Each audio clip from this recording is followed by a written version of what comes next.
Sifa ya kwanza ya mama ni mwanamke wa kwanza kuwa rais na kuongoza taifa la Tanzania. Ndio ya kwanza hiyo.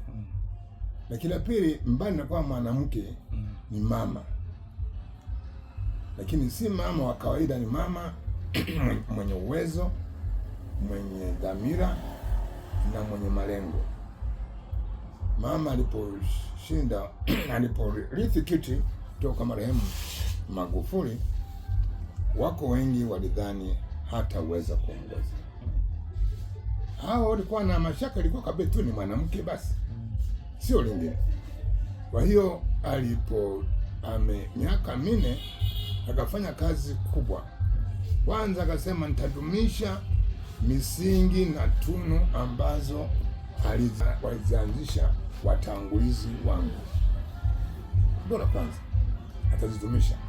Lakini la pili, atakamilisha ahadi na miradi ya kimkakati ambayo mtangulizi wake, yaani Rais JPM alianzisha. Lakini anasema nitadumisha amani, akaanzisha 4R zake zile, ameleta maridhiano ya kitaifa, watu wamefunguliwa vitu, wameachiwa hivi na pale. Kwa mama ameonyesha uwezo kwamba anaweza kuongoza nchi.